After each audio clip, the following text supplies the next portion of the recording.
Oh, well, hello, and welcome to Storytime with Santa. Well, there's so many different holidays out there. I thought tonight that it would be very fun to read something very special to you. And this is the 9th night of Hanukkah. What a wonderful story. And it's by Erica Perl, and it's illustrated by Shahar Kober. And it's just a wonderful story. So, won't you join me? On the first night of Hanukkah, Mom couldn't find the menorah. "Special delivery," said Dad, arriving with pizza. Max and Rachel looked at each other. "No menorah? No latkes?" "Oh, it's just for tonight," said Mom. "I'm sure we'll find our Hanukkah things tomorrow." Exhausted from unpacking, the family sat down to dinner in their new apartment. It was nice, but it didn't feel quite like Hanukkah. On the second night, the missing menorah still hadn't turned up. "Should we go to the store?" asked Max. "No, we'll find it soon," said Rachel. "Besides, I have an idea for tonight." Rachel made a beautiful menorah. Max helped her decorate it. But when it came time to light the candles, Mom realized that she had packed them away with the menorah. "Now, should we go to the store?" asked Max. Mom checked her watch and shook her head. "Everything's probably closed by now." Max and Rachel convinced Mom to let them ask one neighbor. They knocked on 2C, right next door, and explained the situation to Mrs. Mendez. "Would these work?" she asked. "Maybe," said Rachel. "They are birthday candles." Dad lit the shamash. Max and Rachel each used one to light the candle. Then Max and Rachel both got presents. It was nice, but it didn't quite feel like Hanukkah. On the third night, Dad offered to make latkes. He just needed to find his lucky latke pan. As Dad searched through the box after box, Max followed his nose downstairs to 1B, where he met Joe, the super. "Welcome to the building," said Joe. "Need anything? Let me know."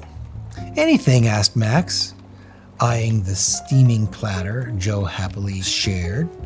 It was nice, but it didn't feel quite like Hanukkah.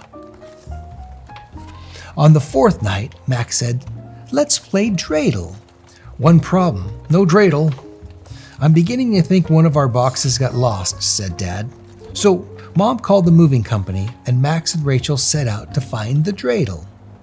The Watson twins, who lived upstairs in 3B, didn't have one. But they did have a toy that could spin and spin. It was nice, but it didn't quite feel like Hanukkah. On the fifth night, Max and Rachel figured out a way to play dreidel, which meant they needed gelt. "No chocolate coins, but I do have these," said Mr. Patel and 4A. It was nice, but it didn't feel like Hanukkah. It was just chocolate chips. On the sixth night, Rachel wanted to have a Hanukkah sing-along, but Mom's guitar hadn't arrived yet. "Gigi has one," shouted the Watson twins, running up to 5C. It turned out that they were almost right. Mom taught Gigi the chords to Rock of Ages, and everyone sang. It was nice, but it didn't feel quite like Hanukkah. On the seventh night, Max and Rachel discovered they were missing something else. How do you wrap a present without wrapping paper? Well, on their way outside, they saw Dr. Lee reading in the lobby. When they asked him where to buy wrapping paper, he handed them the comics. "Try using these," suggested Dr. Lee, so they did. It was nice, but still didn't quite feel like Hanukkah. On the eighth night, Max realized that their Hanukkah needed jelly donuts. It took knocking on several doors, but finally Max got his jelly from the twins' mom on 3B, just not in donut form. "That was nice," said Rachel as they walked downstairs. Max took a big bite and finished her thought.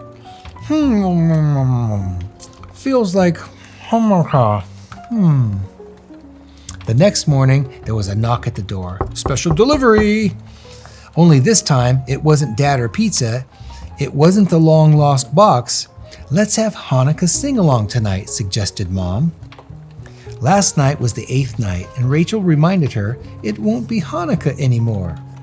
Maybe it should be, Max pointing to the 9 candles, 9 nights. Rachel's eyes lit up. She whispered to Max.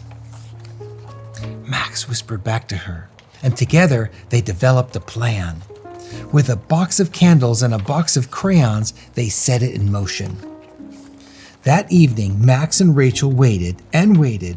Maybe this isn't going to work, said Max. It'll work, said Rachel, sounding more confident than she felt. Just then, there was a knock at the door, and another, and another. Max and Rachel thanked them all for coming. Then they explained the reason for their Shamash night celebration. For 8 nights of Hanukkah, the Shamash helps light all the other candles, said Max. Like, all of you helped us, added Rachel. So we wanted to say thank you to the Shamash and to you. Just then, a voice called out from the back of the line of the guests. Special delivery! The missing box, said Mom, and that's what I called a miracle, said Dad.